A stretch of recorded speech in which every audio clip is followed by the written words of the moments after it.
Salut à tous, ça y est, on est en direct.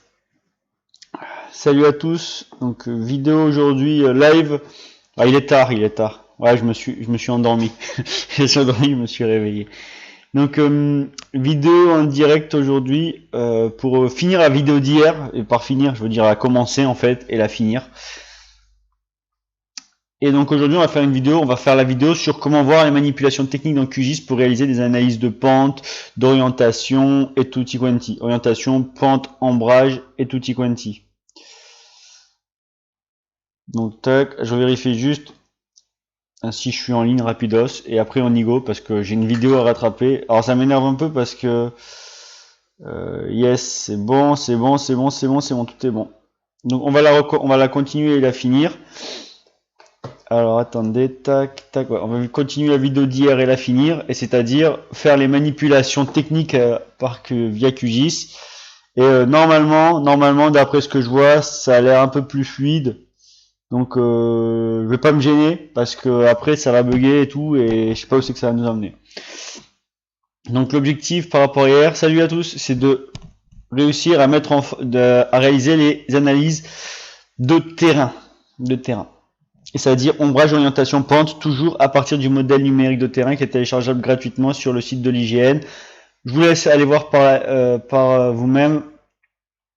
C'est pas spécialement compliqué. Il y a beaucoup de données. Il y a les RGE Alti 5 mètres. Il y a la BD Alti et le RGE Alti. BD Alti, je crois, c'est 50 mètres et RGE Alti, c'est 5 mètres. Mais voilà. Et donc aujourd'hui, on va voir les manipulations techniques QGIS pour réaliser ces analyses à partir du modèle numérique de terrain. Donc c'est la suite d'hier et la fin, chose que je n'ai pas fait hier, mais que je compte faire aujourd'hui. Donc normalement c'est bon, je vérifie l'écran. Ouais. Donc là, ce que vous voyez à l'écran, c'est le modèle numérique de terrain qui est là. D'accord? Modèle numérique de terrain qui est ici. Donc vous le voyez, je l'ai fait une extraction que sur Nice, la zone de Nice, pour éviter que ce soit trop lourd à charger pour QGIS. Donc ce modèle numérique de terrain qui varie de -2 à 1762 mètres d'altitude. Vous voyez, plus c'est blanc, plus c'est élevé, plus c'est noir, plus c'est l'altitude est basse. Et donc nous allons voir aujourd'hui comment réaliser toutes ces analyses de terrain via QGIS. Et pour ça, donc une fois que j'ai mon modèle numérique de terrain de chargé, je vais dans Raster. Dans Raster, alors désolé pour hier, hein, ça a coupé quand je devais faire ça. Je vais dans Analyse, et dans Analyse, j'ai les analyses de terrain. Elles sont là. Donc là, je reste quelques minutes dessus, histoire de bien vous présenter les manipulations. Et j'ai vu que sur la chaîne, j'avais bien fait des vidéos sur les analyses de terrain. Donc attendez, je vais retourner vite fait. Donc sur la chaîne YouTube, les analyses de terrain sont déjà présentes, mais sur la version 2 de QGIS non commentée. Et donc là, je me permets de faire les vidéos commentées sur la version 3 de QGIS. Donc si vous allez sur la chaîne, vous allez tomber sur les analyses de terrain. Non commentées. Et puis là, donc ici, attendez. Ici, vous allez tomber sur les analyses de terrain. Alors qu'est-ce qu'il y a comme analyse de terrain? Il y a Aspect, Fill No Data, on va pas présenter tout ce qui est grid, interpolation, on va pas monter, Hillshade, Roughness, Slope. C'est ce qu'on va aujourd'hui, c'est ce qu'on va vous présenter, ce que je vais vous présenter. Donc Hillshade, c'est l'ombrage, Roughness, c'est la rugosité, Slope, c'est les pentes, et Aspect, c'est l'orientation. Donc très important, analyse très importante qui permet à partir d'un MNT de sortir de nouvelles données. Donc je vais commencer par une que j'affectionne tout particulièrement, c'est Hillshade, l'ombrage. Donc je clique sur Hillshade. Donc je vais vous montrer comment ça marche. Et donc là, vous choisissez la couche d'entrée pour réaliser votre couche d'ombrage. Toujours modèle numérique de terrain, ne vous trompez pas. Raster Nice, donc j'imagine que c'est ça, faites voir. Ouais, c'est ça. Donc mon modèle numérique de terrain s'appelle Raster Nice. Donc ça c'est mon modèle numérique de terrain. Vous le mettez dans la couche d'entrée. D'accord. Bon là je l'ai chargé dans QGIS, donc il s'affiche dans la liste. Si je l'avais pas chargé dans QGIS, je vais le sélectionner en cliquant sur les trois petits points et en allant chercher mon fichier raster dans mes bases de données. D'accord. Vous voyez ici c'est le RGE, le MNT 75 mètres que j'ai chargé. Donc c'est-à-dire 75 mètres, ça veut dire qu'un pixel égale 75 mètres. Donc bande gris, je laisse, pourquoi pas, j'ai qu'une seule bande sur mon raster. L'histoire des bandes, c'est lié à beaucoup de choses, dont la télédétection, je ne veux pas y revenir. Le facteur Z d'exagération, c'est pour accentuer plus ou moins l'ombrage en fonction du relief existant. J'ai un relief existant, je peux accentuer le relief pour accentuer l'ombrage si je souhaite. L'échelle, l'azimut de la lumière, en gros, c'est pour faire varier la lumière pour faire varier l'ombrage. Et l'altitude de la lumière, bah, c'est comme il le dit, c'est l'altitude de la lumière pour faire varier l'ombrage. Compute Edge, je touche à rien. Use, je ne touche à rien. Combien shading, je touche à rien. Multidirectional shading, je touche à rien. Enfin là, je laisse tous les paramètres de base. Je ne touche à rien concernant les options additionnelles pour créer la couche d'ombrage. Je ne mets rien en plus. Et puis là, je sauvegarde ma couche Shade soit dans un fichier existant, soit je le laisse en couche temporaire. Je laisse, moi je l'ai fait dans un fichier existant, dans un TIFF, et puis je run. Moi, je ne vais pas runner là, pourquoi? Pour pas faire sauter mon PC, mais je vous montre quand même la couche résultat que j'ai générée ici. Donc, vous voyez, voilà, ça c'est la couche ombrage qui a été générée à partir de la couche raster de Nice, à partir du modèle numérique de terrain de Nice. Donc ça c'est très très important. Ça voilà. Donc là j'ai généré une couche ombrage. Vous me dites, oh putain, cette couche ombrage, ouais, elle est moyenne, mais elle est pas mal, mais qu'est-ce que j'en fais de ce truc tout gris, d'accord? Donc si je fais clic droit, on va voir si ça bug ou pas. J'ai peur. Et voilà, j'aurais pas dû. J'aurais pas dû faire ça. Je vais faire bugger maintenant. Ah non, incroyable, ça ne bug pas les gars, ça ne bug pas. Donc et en super, ça bug pas, super. Ok, parce qu'hier j'ai fait ça, c'est ce qui faisait bugger. La transparence, je la mets plus faible à 50% et je fais OK. Et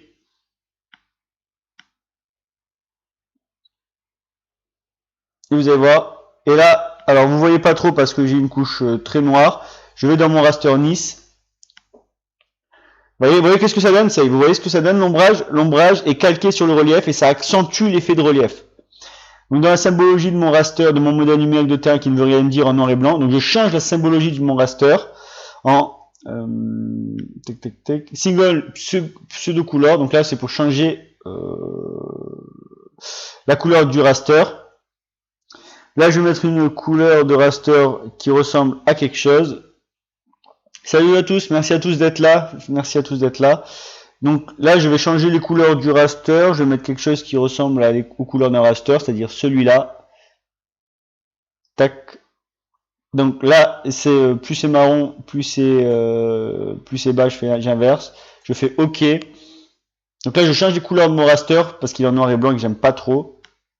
Merci à tous d'être là. Et là, vous voyez, hop. Donc mon raster, j'ai changé les couleurs. Plus c'est marron, plus c'est l'altitude est élevée. Plus c'est bleu, plus l'altitude est basse. Donc voilà, ça c'est mon raster et la couche d'ombrage que j'ai générée. Donc ça c'est la couche raster normale. J'ai mis la couche d'ombrage par-dessus en transparent pour accentuer l'effet de relief. Et avec les couleurs, ça fait quelque chose de vraiment sympathique. Et c'est pour ça que j'adore cette couche ombrage. Salut à tous et merci à tous d'être là. Merci à cette heure si tardive. Donc là voilà, là j'ai vraiment changé la couche ombrage, vous voyez la tête que ça donne, ça permet d'accentuer le relief et de donner un effet très sympathique au relief en mettant la couche ombrage transparente. Si j'avais mis la couche ombrage, on va dire, qu'est-ce que je voulais dire, si j'avais mis la couche ombrage par-dessus un fond OSM ou une image aérienne, ça aurait donné un effet de relief à l'image aérienne ou à la couche OSM. Donc ça, cette couche ombrage en transparence permet de donner un effet de relief à tous vos fonds de carte 2D. Et ça, c'est non négligeable. Donc, merci pour le like, merci pour le like. Donc voilà, ça c'est première chose, mettre une petite couche ombrage, ça ne coûte rien, en transparence, et ça vous donne un super effet de relief. Évidemment, vous pouvez accentuer l'effet d'ombrage comme on a vu. Si je retourne dans Raster Analysis et il Shade, merci à tous d'être là. Donc là, voilà, je rechoisis ma couche raster, mon MNT. Je peux accentuer la couche ombrage ici en augmentant le paramètre Vertical Exaggeration. Et là aussi, en augmentant le ratio Scale, ratio des unités verticales en horizontale. Donc ça, vraiment, ça permet d'accentuer l'effet d'ombrage.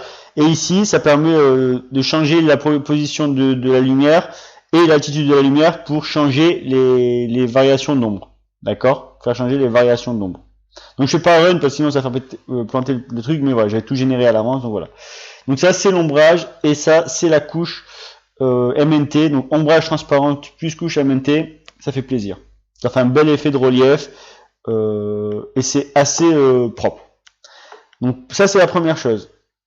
Voilà, donc là, vous voyez l'ombrage de 1 à 255, si j'enlève ça. Plus on est dans le blanc, plus l'ombrage est fort. Et plus on est dans le noir, et moins l'ombrage est fort, donc moins il y a d'ombre. Donc voilà, ça c'est un indicateur d'ombrage. Il faut le prendre comme un indicateur d'ombre plus qu'autre chose.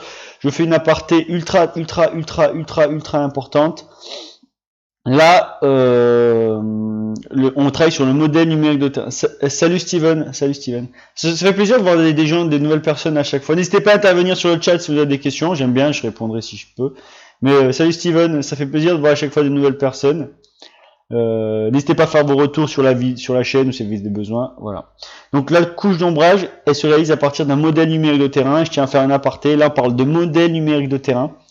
Donc, qu'est-ce qu'un modèle numérique de terrain? C'est l'élévation, l'altitude en fonction du sol, d'accord? Pour chaque pixel, j'ai une altitude. Néanmoins, il y a quelque chose de très important à prendre en compte, c'est qu'on parle de modèle numérique de terrain, c'est-à-dire qu'on a enlevé les bâtiments, c'est-à-dire qu'on a enlevé les ouvrages, c'est-à-dire qu'on a enlevé tous les éléments humains et on ne garde que l'altitude au sol pour le modèle numérique de terrain. Et ici, c'est la couche d'ombrage générée au sol en fonction du relief, uniquement du relief, ce n'est pas la couche d'ombrage qui est générée en fonction des bâtiments, de la végétation ou quoi. Tous ces éléments ne sont pas présents dans le modèle numérique de terrain. C'est-à-dire les bâtiments, les arbres, etc. ne sont pas présents dans le modèle numérique de terrain, c'est uniquement l'altitude au sol. Et de ce fait, la couche ombrage qui est générée, c'est uniquement la couche ombrage générée par le relief et pas la couche ombrage générée par les bâtiments, par la végétation, etc. etc. C'est vraiment extrêmement important. Mais il existe un modèle numérique de surface sur lequel les bâtiments sont conservés, la végétation est conservée, tous les éléments du relief du sol sont conservés, et de ce fait, quand vous créez une couche ombrage, vous créez une couche ombrage qui est calculée en fonction des bâtis, des arbres, etc. Ça s'appelle un modèle numérique de surface. Donc ça, c'est pas quelque chose que j'ai à ma disposition. Je crois que sur Internet, il y a des sources qui peuvent fournir les modèles numériques de surface. Là, on parle de modèle numérique de terrain, donc ombrage en fonction du relief et non pas en fonction des bâtis ou des arbres. Voilà. Donc ça, c'est la couche ombrage qui est pas mal sympatoche. Et donc, je vais vous montrer son effet. Là, je mets le MNT en fond, j'enlève la couche ombrage. Vous voyez comme ça change tout? C'est impressionnant, hein, ça change vraiment la gueule du relief. Là, on a le relief en 2D en fonction des couleurs, et là, on a le relief en 2D en fonction des couleurs, mais avec une couche ombrage en transparence. Ça permet d'accentuer le relief, donc la couche ombrage, c'est très important. Et dans les paramètres d'analyse, eh ben, vous pouvez, de Hillshade, moi c'est Hillshade, vous c'est ombrage, vous pourrez accentuer les effets d'ombrage et du coup accentuer les effets de relief. C'est bon pour tous? Si vous avez des questions, n'hésitez pas. C'est bon pour vous, le son, ça va, il déconne pas trop, c'est pas trop dégueulasse? Bon. Perfecto. Je continue. Maintenant, vous avez une autre analyse, c'est, je vais vous montrer. Donc, tac, tac, tac. J'enlève le raster, juste pour vous montrer. Ce sont les couches de pente. Voilà. Alors, attendez, je vais mettre l'ombrage par-dessus. Donc, l'ombrage, plus ça tend vers le blanc, vers 255, plus il y a d'ombre. Moins ça tend vers le blanc, et plus ça tend vers le 1, et moins il y a d'ombre. Alors je crois, hein, faut que je vérifie la doc, mais je pense à 90% que c'est ça. N'hésitez pas à liker la vidéo si vous aimez. Ah, comme ça je mets la couche d'ombrage par-dessus. Voilà, là je mets la couche d'ombrage par-dessus la couche des pentes. Alors qu'est-ce que la couche des pentes? Là on la voit, c'est la couche qui permet de matérialiser les pentes. Waouh. Ça veut dire quoi? C'est indépendant de l'altitude. Vous pouvez avoir un relief avec peu d'altitude, avec une altimétrie très faible, c'est-à-dire quelques dizaines de mètres, mais des pentes très fortes. D'accord? Donc cette couche-là matérialise les pentes, c'est-à-dire le pourcentage IS, ouais, Rommel, il y a une différence. ArcGIS, c'est un logiciel payant et propriétaire. QGIS, c'est un logiciel open source et gratuit. Voilà. Donc QGIS, tu peux le télécharger gratuitement et faire tout ce que fait ArcGIS avec l'outil gratuit. Donc il y a plus de 500 algorithmes sur QGIS, Steven, et je te conseille d'aller voir ma vidéo sur mes vidéos précédentes. Tu verras, j'explique le principe d'open source, etc. Donc QGIS, c'est un logiciel SIG gratuit avec plus de 500 algorithmes spatiaux disponibles. Ah, attendez, j'ai fait une erreur. Voilà ce qui se passe quand on va trop vite quand on met les vidéos. Attendez une seconde.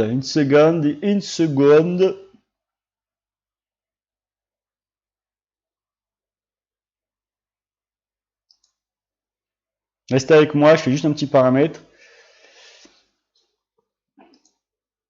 Pardon. Attendez, ça prend une minute, même pas. Donc oui, QGIS c'est un logiciel open source, c'est gratuit. Tu peux le télécharger et c'est comme ArcGIS, un SIG, mais lui il est gratuit. Et je pense, à mon sens, qu'il y a beaucoup plus de fonctionnalités dans QGIS que dans ArcGIS.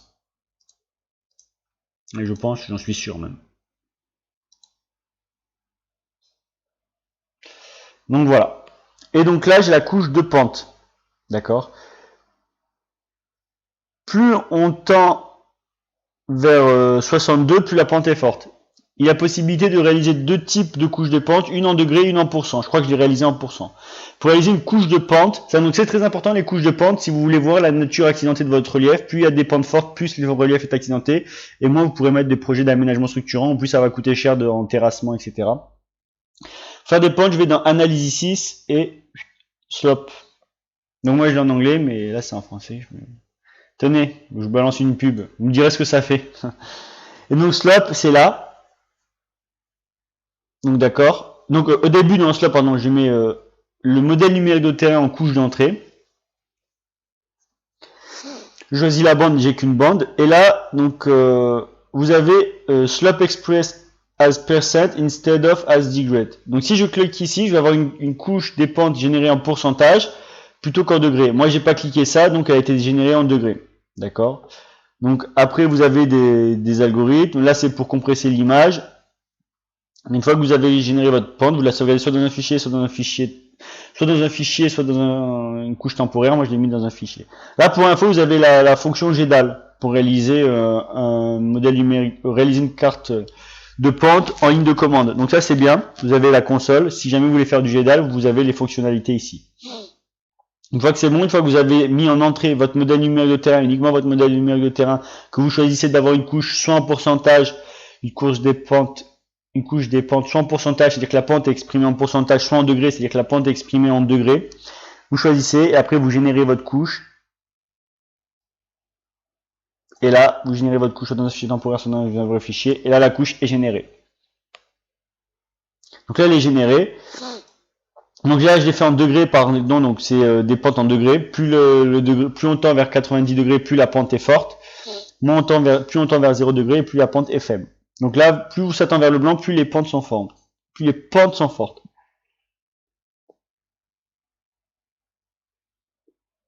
J'ai un souci quand j'essaie de télécharger vos tutoriels. C'est-à-dire, comment tu essaies de les télécharger, Steven? Je comprends pas trop. Donc tac. Donc ça, donc et voilà la couche des pentes générées, d'accord, en noir et blanc. Donc ça, c'est vraiment une couche classique, j'ai envie de dire. Soit en degrés, soit en pourcentage. Pourcentage, je trouve, c'est plus parlant qu'en degrés, pour moi. Parce que voilà, une pente à 20%, 30%, voilà. Mais là, c'est en degrés, donc vous avez la dureté de la pente. Là, on voit qu'on est dans un relief très accidenté. Et voilà. Typiquement, si je compare au raster, donc tac, si je compare au raster, voilà, on voit que là, le relief est très accidenté, et que dans les zones où le relief est très accidenté, eh ben, l'ombraille, les pentes sont très fortes. Donc, pour avoir des pentes très fortes, il faut une différence d'altitude marquée entre deux secteurs, deux pixels, même si cette altitude n'est pas très élevée, sur une courte distance.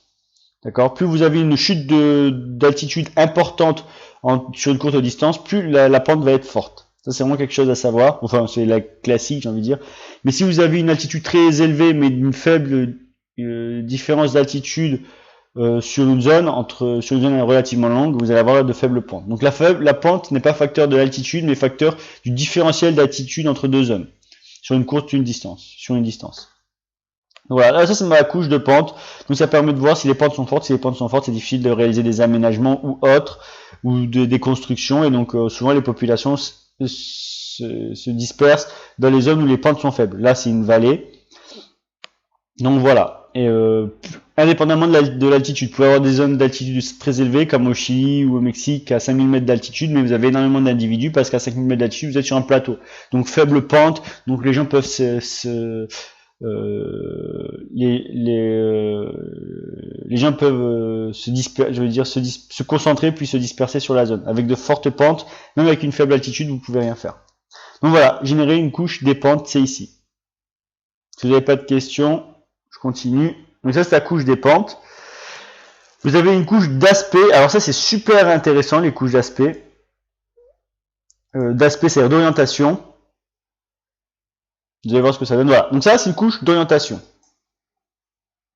Alors, qu'est-ce qu'une couche d'orientation? C'est une couche qui vous permet de vous donner en degrés, vous voyez, 360 degrés, de vous dire l'orientation de la pente en degrés. Qu'est-ce que ça veut dire? Est-ce que la pente est orientée nord? Est-ce que la pente est orientée sud? Est-ce que la pente est orientée est? Est-ce que la pente est orientée ouest? Donc ça, c'est intéressant par rapport à l'ensoleillement et à l'exposition au soleil, parce que vous savez qu'il y a l'UBAC et l'ADRE. Donc, attendez une minute, je vais sortir mon dictionnaire de la géo pour vous dire qu'est-ce que l'UBAC, qu'est-ce que l'ADRE. Une seconde, je vais le chercher, je l'ai sous la main.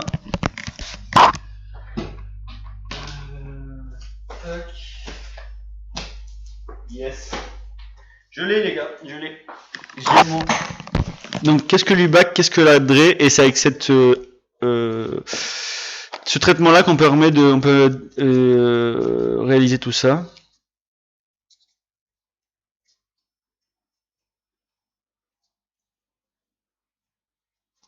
Alors, UBAC. Versant montagneux opposé aux versants le plus ensoleillé, appelé ADRE, dans la zone tempérée boréale, l'UBAC est exposé au nord.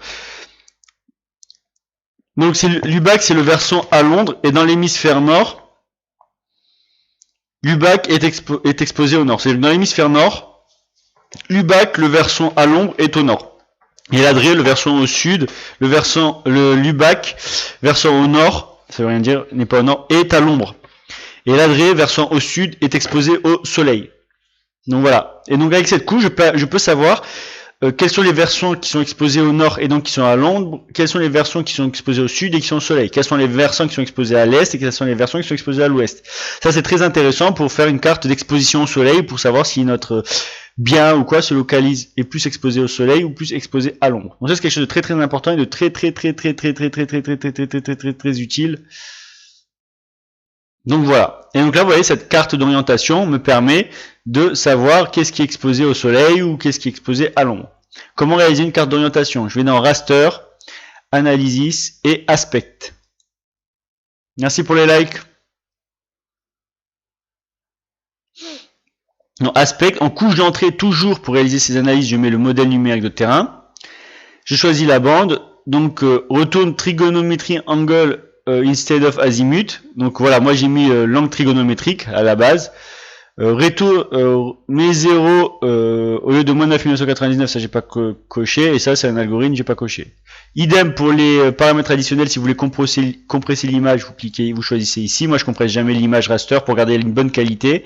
Et ensuite, votre résultat, vous le sauvegardez soit dans un fichier temporaire, soit dans un fichier TIFF ou quoi. Moi j'ai sauvegardé dans un fichier. Vous revenez, voilà, là vous avez la commande GEDAL si vous souhaitez la conserver pour après automatiser vos tâches. Merci pour les likes. Je ne le run pas pour faire sauter mon PC, et vous voyez le résultat qui est ici. La couche d'orientation. Donc ça c'est très très sympa pour avoir une couche d'orientation d'exposition au soleil. Très très très utile et très très pertinent pour plein de projets. Savoir, voilà, pour les aménagements, est-ce qu'on est orienté à l'ombre, est-ce qu'on est orienté au soleil. Pour la végétation, pour des analyses de végétation, est-ce qu'on est orienté à l'ombre, est-ce qu'on est orienté au soleil. Je crois que c'est le versant à l'ombre qui dispose d'une végétation la plus dense. Mais à vérifier, j'ai une grosse connerie. C'est pour ça que j'ai une grosse connerie, mais voilà, à voir. Ou le versant à l'ombre qui accumule déjà plus, qui est plus froid que le versant au soleil. Donc ça c'est très très important pour les couches d'orientation. Et donc là vous disposez de 3 analyses, la couche d'ombrage pour savoir qu'est-ce qui est à l'ombre, qu'est-ce que le soleil, la couche de pente pour savoir la dureté de la pente, et la couche d'orientation. Donc ça fait déjà 3 analyses de terrain très très importantes pour réaliser des études préopérationnelles ou quoi. N'hésitez pas à poser vos questions sur le chat si vous avez des questions. Merci à tous d'être là en cette heure-ci tardive. Et donc là, je vais juste augmenter un peu la transparence pour la croiser par rapport au MNT. Donc voilà, là je l'ai mise un peu en transparent. Je l'ai mis un peu en transparent. Et voilà. Là, si je mets ma couche modèle numérique de terrain en dessous en couleur, je peux voir que voilà, les pentes, les pentes orientées à l'ouest, au sud, au nord et à l'est. Non, à l'ouest ici, pardon, l'ouest, l'est, le sud et le nord. Donc là, ça me permet d'avoir une idée du terrain et des pentes qui sont orientées, de l'orientation de la pente. Ça, c'est vraiment pas mal. Si je mets l'ombrage par-dessus, voilà, je peux en plus avoir l'ombrage. Mais ça permet vraiment de voir les pentes, d'orientation des pentes, ce qui est une information très très importante pour beaucoup de projets. Donc voilà, donc vous avez le choix quand vous créez votre couche votre couche orientation, pardon. Ça permet de voir l'orientation des pentes, ça c'est très important. Votre couche orientation.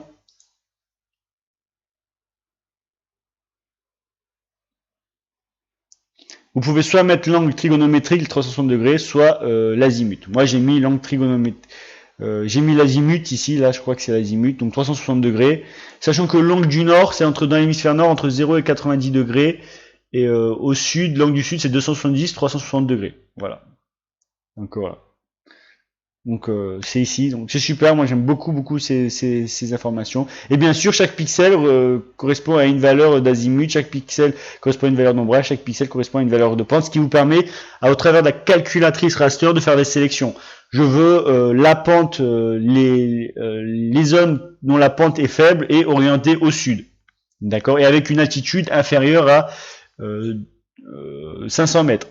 Et après, vous pouvez donc faire des sélections raster avec ces informations et faire ressortir les zones qui vous intéressent en fonction de ces caractéristiques morphologiques, géomorphologiques. Donc ça, c'est très intéressant et très utile. Donc à vous générer vos couches, c'est bien d'un point de vue esthétique, mais d'un point de vue scientifique, vous pouvez commencer à faire des traitements. Voilà, les zones avec les pentes inférieures à 30%, avec les pentes inférieures à 10%, avec une altitude inférieure à 500 mètres et avec une orientation sud ou ouest. Donc voilà.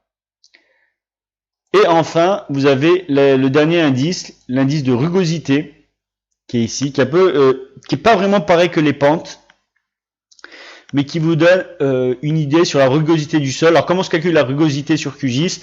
En gros, il faut imaginer une grille de 9 pixels, 3 sur 3, et en fait, la rugosité, c'est la différence entre d'altitude entre le pixel du centre et les pixels de ses voisins, d'accord? En gros, voilà, j'ai une grille de 3 sur 3 pixels, et le pixel du centre, on analyse sa différence d'altitude avec ses voisins, et si la différence d'altitude est forte, c'est que c'est une zone rugueuse, en plus ou en moins la différence d'altitude, et dans ce cas-là, il va nous mettre une forte rugosité. Et donc là, on voit la rugosité, c'est marqué entre 0 et 368, plus on tend vers le blanc, plus la rugosité est forte.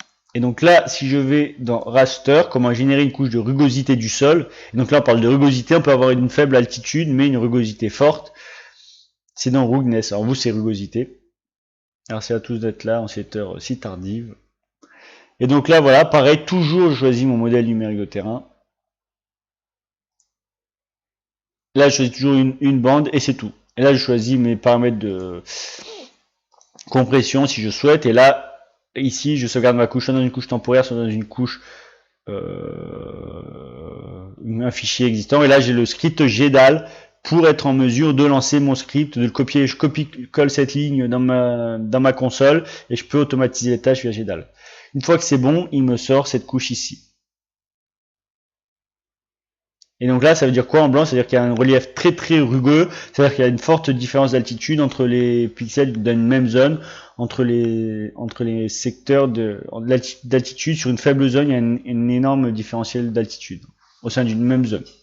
Donc c'est pas vraiment pareil que la pente, parce que la pente, si je la mets par-dessus, on voit que c'est facteur, que la rugosité est facteur de la pente, mais ce n'est pas vraiment la même chose. Même si on voit que ça colle bien. Vous pouvez avoir, en fait, vous pouvez avoir des dépressions, c'est-à-dire une zone de faible altitude entourée de zones d'altitude moyenne, et vous pouvez avoir des pointes, une zone d'altitude élevée au milieu de zones d'altitude qui ont une altitude faible.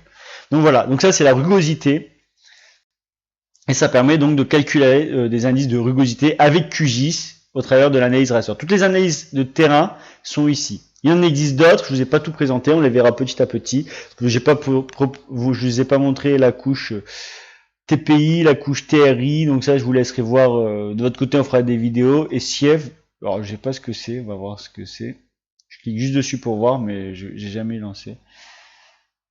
Choose all, je sais pas, il faudrait que je voie ce que c'est, mais là je sais pas trop ce que c'est. Donc voilà, donc on a vu voilà comment réaliser des analyses de terrain avec QGIS au travers de la boîte à outils Raster Analysis et donc les ombrages. J'adore ça, donc on va laisser ça pour la fin.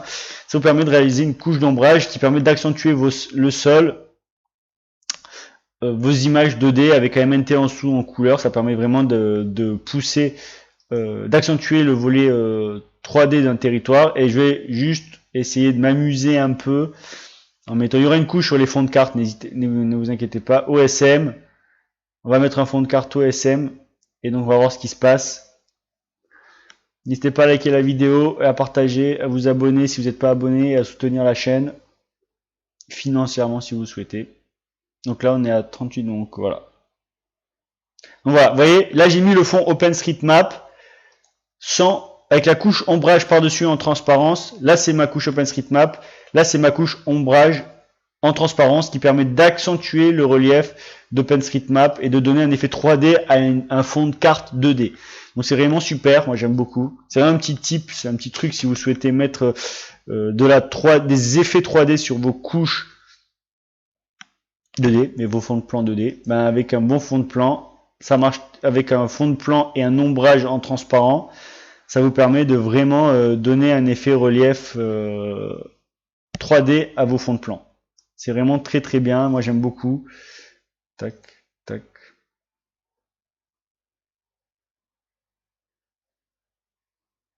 Et voilà, et donc vous voyez là j'ai mon fond OpenStreetMap, j'ai mis ma couche ombrage par-dessus en transparent. Vous pouvez encore augmenter la transparence. Et ça vous permet d'avoir un fond OpenStreetMap avec un pseudo effet 3D avec l'ombrage par-dessus. Donc voilà. Donc cette vidéo est terminée. Je vous remercie d'avoir regardé cette vidéo. Donc c'était ce que je devais faire hier, mais au final ça a bugué, j'ai pas fait hier, donc j'ai fait une petite vidéo d'introduction sur les analyses de terrain. Et puis là, on a fait la vidéo 3D. On a fait la vidéo, pardon, la vidéo sur les analyses de terrain. Est-ce que vous avez des questions sur le chat? Je laisse encore 2 minutes, 3 minutes si vous avez des questions. Et si vous n'avez pas de questions, ben voilà, je pense que cette vidéo, j'espère que cette vidéo vous aura plu. Donc là, vous voyez, petit effet 3D sur le fond OpenStreetMap. Et donc on a vu les manipulations avec QGIS pour réaliser des analyses de terrain. N'hésitez pas à poser des questions si vous en avez. J'attends un peu pour voir si vous avez des questions sur le chat. Sinon, ben, on peut dire que cette vidéo est terminée. Je vous remercie d'avoir regardé cette vidéo. Désolé d'avoir fait si tard et désolé d'avoir coupé donc celle d'hier parce que j'ai pas réussi à faire les analyses vu que ça a bugué. Mais en tout cas, je vous ai fait une vidéo d'introduction des analyses de terrain. Il existe beaucoup de sources de données sur les modèles numériques de terrain et autres. Là, je vous ai fait une petite présentation. J'espère vous faire une prochaine vidéo sur le MDVI. Mais c'est pas dit que j'y arrive parce qu'il faut que je trouve les données infrarouges. Bon, elles existent, mais il faut que j'aille les chercher et tout. Je vous dis merci à tous d'avoir regardé cette vidéo. Je vous dis donc bonne soirée et à demain pour une nouvelle vidéo live. Je sais pas encore sur quoi, mais je vais réfléchir. Merci à tous et bonne soirée. Ciao.